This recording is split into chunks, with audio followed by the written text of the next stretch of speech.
Hello हमारे प्यारे छात्रों, आप सभी कैसे हैं। आई होप कि आप लोग बहुत अच्छे होंगे। आज नवरात्रि की पहली पूजा है, तो आप सभी को बहुत सारी बधाइयाँ। माता रानी से विनती है कि आपके परिवार तथा आपके समस्त सदस्यों को, आपके सखा संबंधियों को अच्छा रखे, स्वस्थ रखे, निरोग रखे और खुश रहें जीवन में। आज हम जो बात करेंगे वो होगा थेल्स थ्योरम। थेल्स थ्योरम को बेसिक प्रोपोर्शनलिटी थ्योरम भी कहते हैं। मतलब इसका अर्थ ये हुआ कि आधारभूत समानुपातिकता का प्रमेय। आधारभूत समानुपातिकता का प्रमेय भी कहते हैं। तो ये थेल्स थ्योरम क्या है, इसका स्टेटमेंट क्या है और हम इसको किस प्रकार से प्रूव करेंगे, हम उसके बारे में क्या करेंगे, बहुत ही अच्छी तरीक़ा से चर्चा करेंगे। ठीक है, तो चलिए गाइस, हम लोग आगे चलते हैं कि आज का वीडियो अगर आप लोग को बहुत इंटरेस्टेड होने वाला है आपके लिए। अगर ये वीडियो आपको बहुत पसंद है तो हमारे YouTube चैनल को लाइक करें, कमेंट करें और हमें बताएं कि हमारा ये वीडियो कैसा लगा हो। अगर हमारा वीडियो क्वालिटी थोड़ा सा अगर लो भी है तो इसके लिए हम आपसे क्षमा चाहते हैं, क्योंकि ये मेरा स्टार्टिंग पॉइंट है, हमें अच्छी तरह से पता नहीं है, हम सीख रहे हैं। ठीक है, हम चाहेंगे कि आपको अच्छी वीडियो क्वालिटी दें। तो चलिए हम लोग बात करते हैं थेल्स थ्योरम पर। थेल्स थ्योरम क्या कहती है? सबसे पहली बात है कि थेल्स थ्योरम का जो स्टेटमेंट है वो क्या है, ट्रायंगल से रिलेटेड है। क्या है? आप जानते हैं ट्रायंगल्स में 3 साइड्स होते हैं। 3 साइड में से किसी एक साइड को आप क्या करें, चूज कर लीजिए। उस साइड की क्या करें, समांतर एक लाइन क्या करें, खींचे। तो देखिएगा कि बाकी जो साइड है उनको क्या करता है, वो भिन्न भिन्न बिंदुओं पर प्रतिच्छेद करती है ना। तो जो भिन्न भिन्न बिंदुओं पर प्रतिच्छेद करती है, कहने का मतलब ये हो गया कि जो 2 साइड बचते हैं वो 2 साइड क्या होते हैं, 2 भागों में सेक्टर हो जाते हैं, मतलब बट जाते हैं। बाइसेक्ट नहीं होते, सेक्ट हो जाते हैं, मतलब प्रतिच्छेद हो जाते हैं, कट जाते हैं। समझे? तो कहा क्या, जब ये 2 रेखाएं जो बढ़ जाती है ये समान अनुपात में होते हैं। क्या होते हैं? ये दोनों जो रेखाएं बढ़ते हैं इसके जो अनुपात होते हैं वो आपस में क्या होते हैं, बराबर होते हैं। कब? जब त्रिभुज के किसी एक भुजा के समांतर अगर हम एक रेखा जब खींचते हैं, एक सरल रेखा जब हम खींचते हैं तो वो क्या करते हैं, अन्य 2 भुजाओं को समान अनुपात में प्रतिच्छेद करते हैं। मैंने इसी स्टेटमेंट को मैंने क्या किया, डिस्प्ले पर मैंने बड़ी ही बारीकी से मैंने क्या क्या लिखा है। जरूरी नहीं है कि थेल्स थ्योरम का स्टेटमेंट को जैसा पुस्तकों में लिखा गया है, जैसा बुक्स में लिखा गया है वैसे ही बोलें, है ना। ये जरूरी नहीं है, नेसेसरी नहीं है ना। आप उस स्टेटमेंट को समझें और उसको अपने तरीके से क्या करें, लिख सकते हैं। मैंने लिखा है कि त्रिभुज के किसी एक भुजा के समांतर अगर एक रेखा खींचते हैं तो वो उसी त्रिभुज के अन्य 2 भुजाओं को क्या करते हैं, समान अनुपात में, किसमें, समान अनुपात में प्रतिच्छेद करते हैं। मतलब बाकी जो 2 भुजा सेक्टेड होते हैं, है ना, वो क्या होते हैं, समानुपाती होते हैं, मतलब प्रोपोर्शनल होते हैं। समझे? तो आइए हम लोग इसी स्टेटमेंट को क्या करते हैं, प्रूव करते हैं। क्या करते हैं, प्रूव करते हैं। प्रूफ करते हैं। तो सबसे पहली बात, थेल्स थ्योरम। ठीक है, तो सबसे पहले हम क्या करते हैं, रचना रचते हैं, कंस्ट्रक्शन। क्या करते हैं, पहले हम लोग कंस्ट्रक्शन।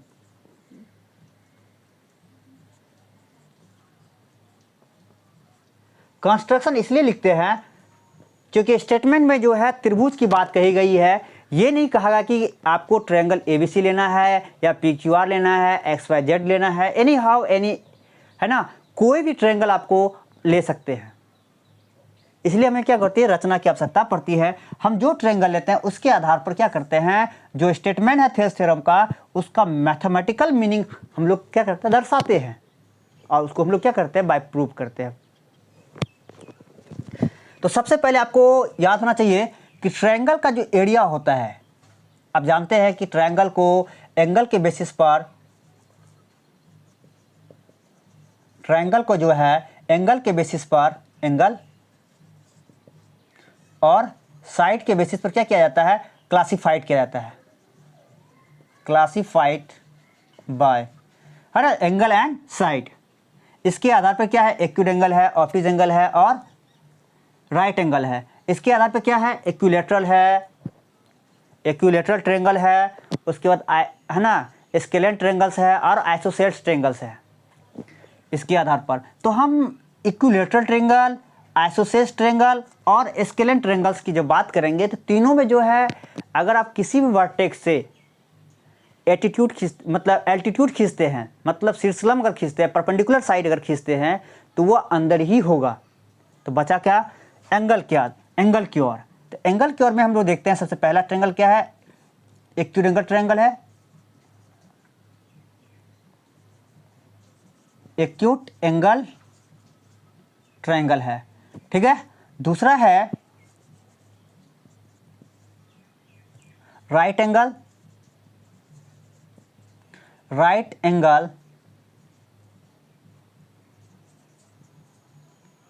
ट्रायंगल। तीसरा है ऑब्ट्यूज एंगल ट्रायंगल, ठीक है। अगर हम एक्यूट एंगल का अगर फिगर बनाए तो क्या देखते हैं कि इसका तीनों जो कोण होता है वो तीनों एंगल जो होते हैं वो क्या होते हैं? एक्यूट एंगल होते हैं। अगर हम तीनों वर्टेक्स से अगर किसी भी वर्टेक्स से क्या करते हैं एल्टीट्यूड अगर खींचते हैं तो क्या होगा? अंदर होगा, उस ट्रायंगल के अंदर होगा। राइट एंगल में जो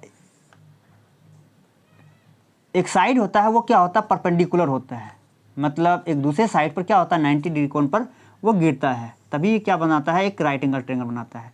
तो हम यहाँ देखते हैं जो अगर हम ए से वर्टेक्स से अगर क्या करें राइट एंगल खींचें तो यहाँ पर जो एल्टीट्यूड होगा वो क्या होगा? ए बी, मतलब जो उसका परपेंडिकुलर है वही हो जाएगा, ठीक है। ऑब्ट्यूज एंगल की बात करें तो यहाँ पर क्या होगा कि एल्टीट्यूड जो है वो लाइन पर ही है। अगर हम ऑब्ट्यूज एंगल की बात करें, ऑब्ट्यूज एंगल ट्रायंगल की अगर हम बात करें तो इसमें जो अगर एल्टीट्यूड अगर हम लोग डालते हैं तो वो कहाँ चला जाता है? जो बेस है साइड ट्रायंगल का उस बेस के बाहर चला जाता है, मतलब ट्रायंगल के बाहर चला जाता है ना। अगर तीनों कंडीशन में देखा जाए तो जो बेस है वो फिक्स है, वो बदलता नहीं है ना। इसलिए ये बताने के लिए हमको इसलिए ज़रूरत पड़ा ताकि हम जब प्रूव करेंगे तो वहाँ पर हमें एरिया निकालना होता है। क्या होता है? एरिया निकालना होता है। तो वहाँ पे लंब हमें ढूंढना पड़ता है, फिर आधार ढूंढना पड़ता है, तब हम लोग क्या करते हैं? एरिया निकालते हैं। क्योंकि आप जानते हैं किसी भी ट्रायंगल का जो एरिया होता है 1/2 इंटू बेस इंटू हाइट होता है, ठीक है। आइए हम लोग कंस्ट्रक्ट चलते हैं। माना कि एक ट्रायंगल ABC है जिसमें BC के समांतर BC के समांतर रेखा L खींचा गया है जो AB एवं AC को बिंदु को क्रमशः बिंदु P एवं Q पर प्रतिच्छेद करती है। तो सिद्ध करना है क्या सिद्ध करना है कि AP बटे PB बराबर AQ बटे QC। बोले सर कैसे आप लिख दिए? तो आइए हम लोग चलते हैं चित्र में, है ना, फिगर में हम लोग चलते हैं। ये मेरा क्या है? एक ट्रायंगल है ABC। अब स्टेटमेंट याद कीजिए, क्या कहा कि ट्रायंगल का एक साइड लेना है जिसके समांतर आपको एक लाइन खींचनी है। तो यहाँ पे मैंने क्या किया, ये BC एक साइड है, इसके समांतर हमने एक लाइन खींचा जिसका नाम है L। क्या नाम है? L। ये जो L है, ये जो L लाइन है, L जो है वो क्या करता है? AB को और AC को क्रमशः क्या होता है? बिंदु P और Q पर क्या करता है? प्रतिच्छेद करता है। मतलब यहाँ है गया ये P और यहाँ पर हो गया Q। ठीक है, अब देखिए ए बी जो है आपका दो टुकड़ा हो गया, यहाँ A से P तक और P से B तक, और A से Q तक और Q से C तक। तो AP बटे PB AQ बटे QC के अनुपात के बराबर हो जाएगा। मतलब इसका अनुपात और इसका अनुपात क्या होगा, सेम होगा। यही हमें क्या करना है, प्रूफ करना है।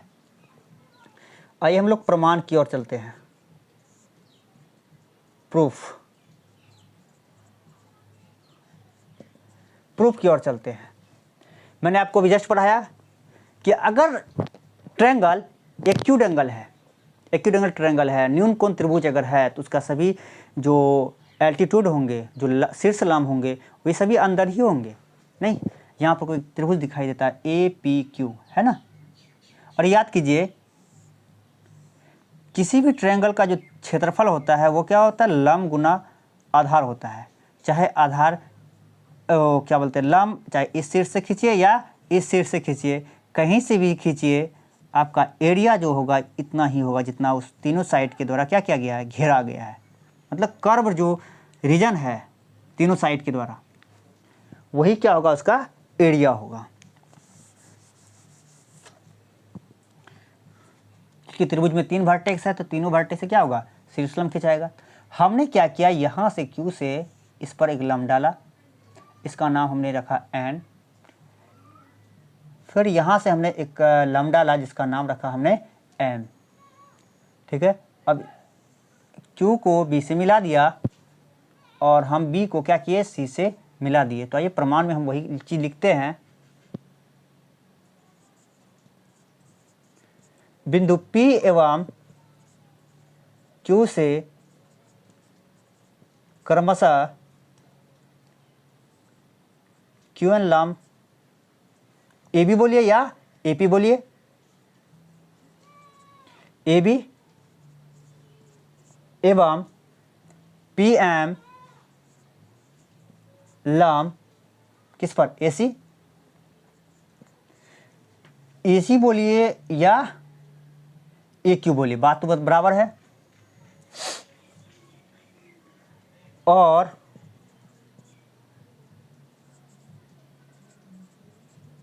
बिंदु P को C तथा Q को B से मिलाया। ठीक है, हमारे पास देखिए 2 भाग हो गए, एक भाग इस साइड का और दूसरा भाग इस साइड का। तो हम लोग पहले इस भाग को भी जिंदा करते हैं, तो बाकी को हमने क्या किया, इसको हटा देते हैं ताकि हमें समझने में काफ़ी सहूलियत होंगे। हम क्या करते हैं, ट्रायंगल APQ को बाहर निकालते हैं, थोड़ा सा छोटा छोटा आकार में। APQ, यहाँ से हमने क्या किया, लंब डाला है इस पर, तो आधार क्या हो जाएगा मेरा, AP, और शीर्षलंब क्या हो जाएगा, QN। तो देखते हैं, एक ट्रायंगल है, मिलाया। अब ट्रायंगल APQ एवं ट्रायंगल PQB में, PQB क्यों लिए, क्योंकि हमको चाहिए AP PB चाहिए, इसलिए मैंने देखा एक त्रिभुज हो गया मेरा ये जो दिखाई दे रहा है ऊपर में, और एक ट्रायंगल मेरा ये हो गया। इसको थोड़ा बाहर निकालते हैं, ऐसे है फिर ऐसे है, ये है P और यहाँ पर है B और यहाँ पर है Q। तो Q से इसमें भी क्या किया गया, लंब डाला गया है, इसका नाम है N। तो ये है ऑप्टिजेंगल हो जाएगा, ऑप्टिजेंगल ट्रायंगल, नहीं ये अधिक कोण त्रिभुज हो जाएगा। मैंने कहा ना आपको कि अधिक कोण त्रिभुज में क्या होता है, जो शीर्ष से हम लंब डालते हैं वो बाहर चला जाता है ट्रायंगल का। तो इस दोनों का एरिया निकालते हैं। तो हम क्या करते हैं, एरिया ऑफ पहले किसका लिखते हैं, ट्रायंगल APQ, APQ लिख लिए। इसका होता है 1/2 इंटू बेस, बेस क्या हो जाएगा, AP गुना, और लंब क्या हो जाएगा, Q से N, मतलब NQ हो गया। और दूसरा ट्रायंगल क्या है, triangle area of triangle PQB,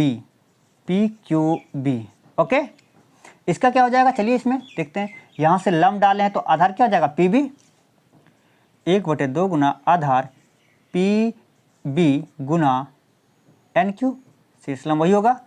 मतलब दोनों ट्रायंगल का क्या है, शीर्षलंब एक ही है। अब इसको हम लोग क्या करते हैं, बटे करते हैं, क्योंकि अनुपात में है ना, यहाँ पे ए पी बटे पी बी है, तो इसलिए दोनों का जो एरिया को हमें क्या करना होगा, भाग देना होगा। हम ऐसे भी कर सकते थे, दोनों एरिया को हम लोग समीकरण 1 समीकरण 2 मान करके फिर उसको समीकरण 1 को 2 से भाग देते, तो इस तरह से बहुत बड़ा चल जाता है ना। तो हम क्या करते हैं, दोनों का एरिया निकाल के हमने क्या किया, डिवाइड कर दिया। क्यों, क्योंकि हमको रेशियो निकालना है, रेशियो निकालने के लिए डिवाइड देना ही पड़ेगा आपको, तो बराबर हो जाएंगे। अब देखिए यहाँ 1/2 खत्म, एन क्यू खत्म, तो क्या मिला हमको, area of triangle A P Q बराबर area triangle P Q B equal to हो गया A P by P B. इसको मान लिया समीकरण 1, ठीक है। तो थेस थ्योरम का जो प्रमाण में ये पहला पार्ट आया। अब हम लोग चलते हैं, जिस प्रकार से हमने इधर क्रिया किया, मतलब बाएं साइड, हम उस प्रकार का क्रिया कहाँ करेंगे, दाहिना साइड, क्योंकि हमने दो लंब खींचा, एक क्यू से खींचा है लंब और एक पी से भी हमने लंब खींचा है ना। यहाँ मैंने लिखा है क्यू एन लंब ए बी है और पी एम लंब क्या है, ए सी है, तो हम उस पार भी चलेंगे, ठीक है, समझिए यहाँ तक। अब हम क्या करते हैं, थोड़ा सा ऊपर का जो कंस्ट्रक्शन है उसको हम हटा देते हैं, ठीक है। चलिए अब हम यहाँ जिसको हम मार दिए थे P से M लंब को, उसको अब हम जिंदा करते हैं, और P से C जो मिलाए थे उसको हम क्या करते हैं, फिर से जिंदा कर देते हैं। जैसे हमने त्रिभुज APQ और त्रिभुज PQB का निकाला इस साइड, तो वैसे ही उस साइड का त्रिभुज APQ, अब इसका लंब हो जाएगा कौन, PM, और त्रिभुज QPC इसका लंब हो जाएगा वही, क्योंकि ये अधिक कोण त्रिभुज है ना। चलिए, तथा त्रिभुज APQ एवं त्रिभुज QPC में, चूंकि ध्यान दीजिए, चूंकि PL लंब क्या है, AC है, हम इस पर बात कर रहे हैं, ठीक है, इसको लेकर के, इसलिए मैंने वो ट्रायंगल लिया है। फिर इसका एरिया निकालिए, एरिया ऑफ ट्रायंगल APQ क्या हो जाएगा, 1/2 इंटू आधार, आधार क्या हो जाएगा, उसको बाहर निकालिए थोड़ा सा सेकंड कंडीशन के लिए। हम इसको क्या करते हैं, अब इरेज कर देते हैं, हमें इसकी आवश्यकता भी नहीं है, ठीक है।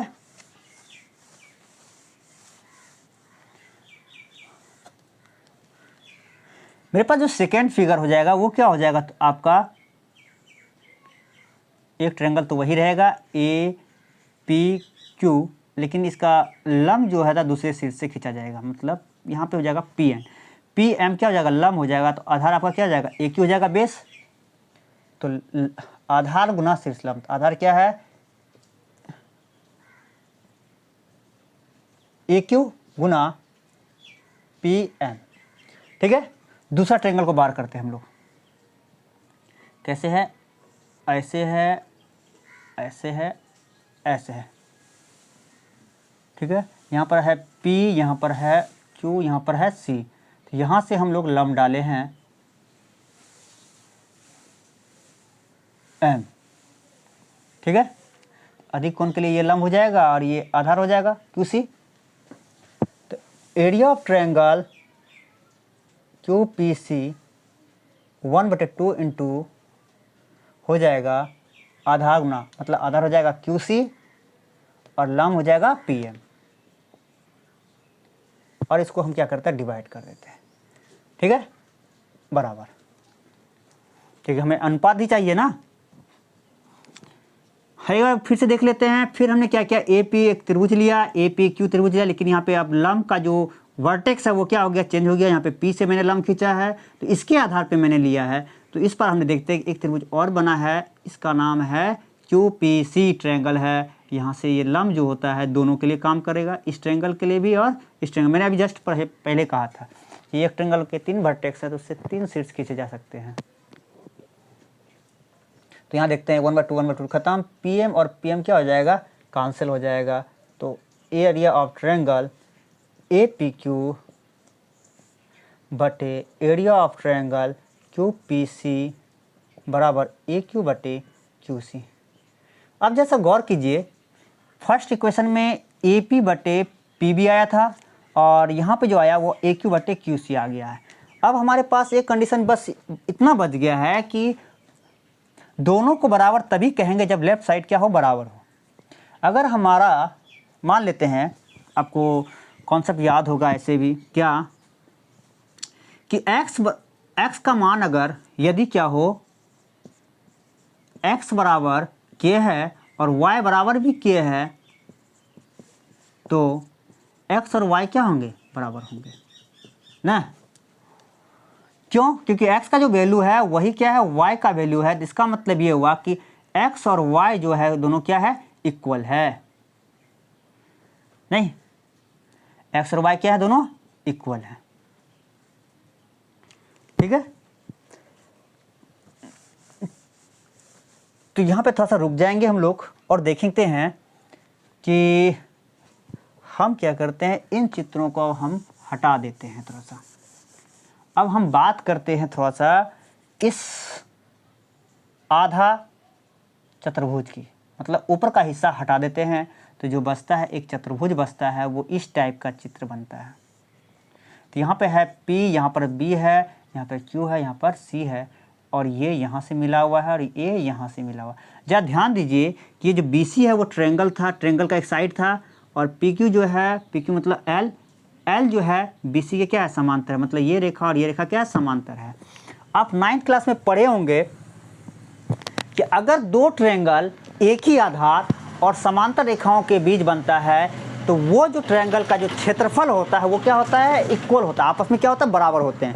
तो यहाँ पे हम देख रहे हैं कि ट्रायंगल PQB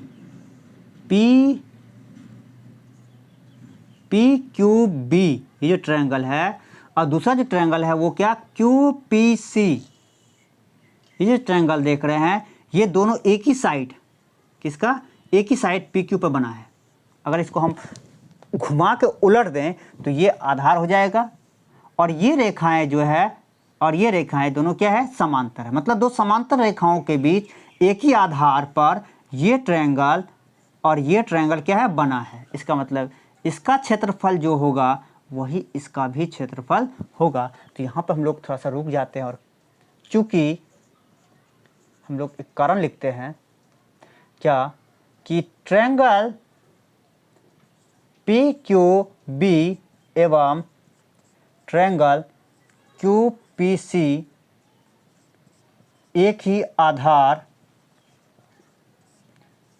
PQ एवं समांतर रेखाएं PQ एवं BC के रेखाएं PQ एवं BC के बीच बना त्रिभुज है, इसलिए दोनों ट्रायंगल के क्या होंगे, एरिया बराबर होंगे। मतलब एरिया ऑफ ट्रायंगल PQB बराबर एरिया ऑफ ट्रायंगल QPC। कहने का मतलब ये हुआ कि हम एरिया ऑफ ट्रायंगल QPC की जगह एरिया ऑफ ट्रायंगल PQB लिख सकते हैं। तो हम क्या करते हैं, इसके जगह हम इसको लिखते हैं। So area of triangle APQ बटे एरिया ऑफ ट्रायंगल QPC की जगह क्या लिखेंगे हम, QPC की जगह क्या लिखेंगे, एरिया ऑफ ट्रायंगल PQB बराबर AQ बटे QC। अब हम इसको मानेंगे सेकेंड समीकरण। मान लिए क्या है ये, सेकेंड समीकरण। ठीक है, अब जरा आप लोग चलिए कहाँ, पहले समीकरण में। अगर आप वीडियो को रिवाइंड करके देखते हैं तो पहले समीकरण में क्या लिखा आया था, कि area of triangle A P Q बटे area of triangle P Q B equal to था ए पी बटे पी बी लिखा हुआ था। तो हम यहाँ लिख सकते हैं समीकरण 1 तथा 2 से क्या देखते हैं कि राइट साइड का जो वैल्यू है, मतलब राइट साइड का जो टर्म है उनका जो वैल्यू है लेफ्ट साइड में, मतलब दोनों समीकरण 1 और समीकरण 2 का जो बायां पक्ष है लेफ्ट हैंड साइड, मतलब समीकरण 1 में हम लोग ये देखे थे, क्या देखे थे, area of triangle A P Q बटे area of triangle P Q B बराबर देखे थे ए पी बटे पी बी। ये था मेरा समीकरण 1। ठीक है, अगर आप देखें दो समीकरण 1 और 2 को अगर हम कंपेयर करते हैं थोड़ा सा, तो जो इनका लेफ्ट साइड का वैल्यू है इनका भी वही लेफ्ट साइड है ना।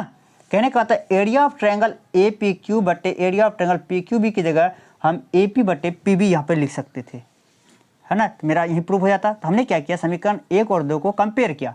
कंपेयर करने से हमें क्या पता मिला कि दोनों समीकरण के जो बाएं पक्ष हैं वो क्या है, बराबर है। लेफ्ट हैंड साइड जो है, लेफ्ट हैंड साइड वो क्या है, इक्वल है